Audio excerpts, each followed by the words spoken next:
Reflections. Your daily dose of strength and motivation. Reflections.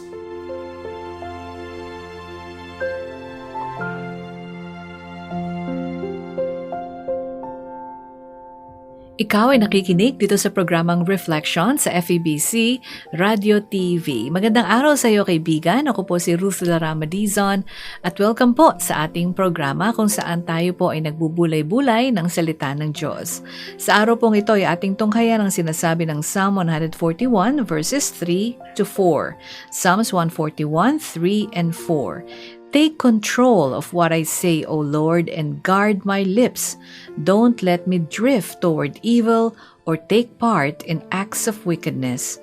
Don't let me share in the delicacies of those who do wrong. Psalms 141, verses 3 and 4.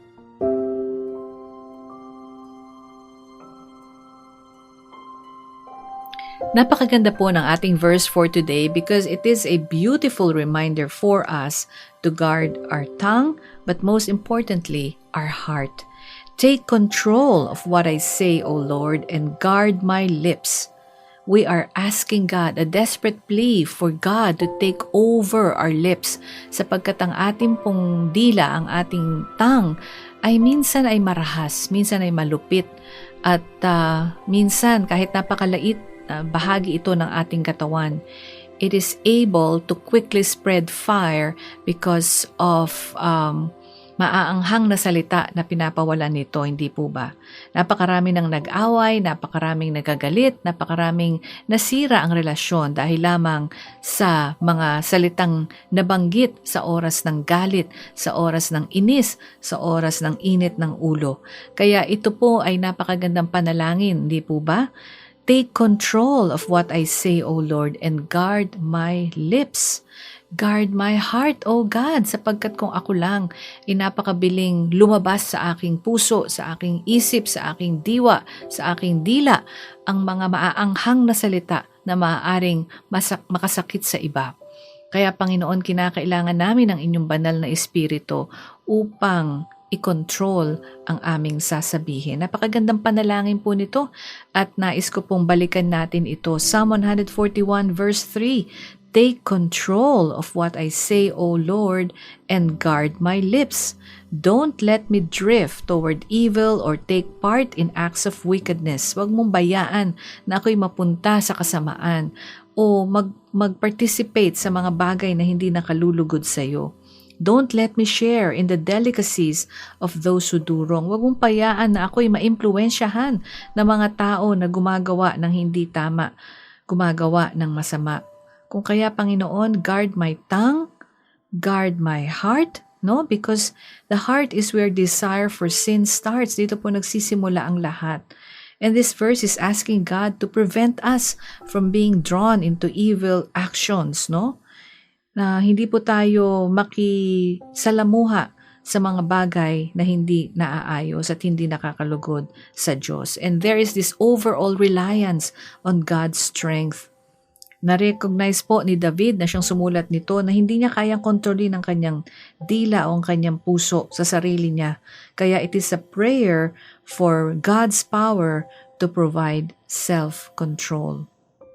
Kapatid, do you also feel na hindi mo kayang kontrolin ang iyong pananalita?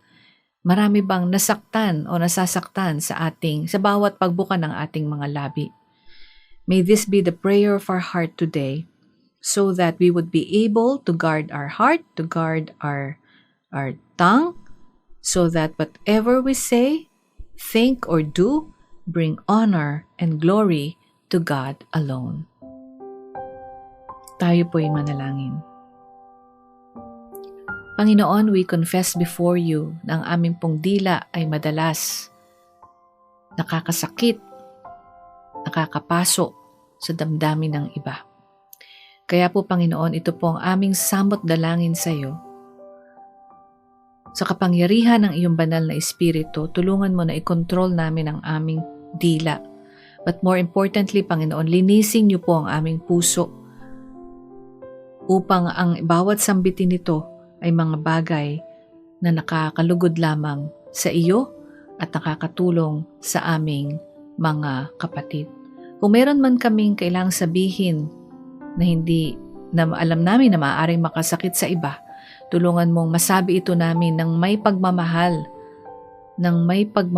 Panginoon, at ito nawa ang maramdaman ng aming mga kapatid at kaibigan, that we may be able to speak the truth in love.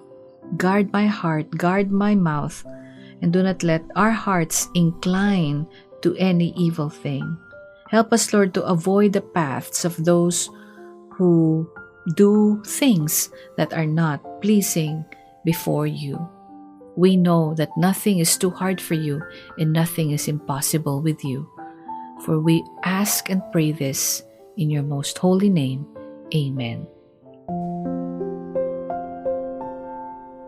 Maraming pong salamat sa inyong pagsama sa akin dito sa programang Reflection sa FEBC Radio TV. Ako po si Ruth de la Rama Dizon at nawa po ay naging pagpapala sa inyo ang ating pagbubulay-bulay sa araw na ito dito sa programang Reflections. Hanggang sa muli po, pagpalain po tayong lahat ng ating Panginoong may kapal.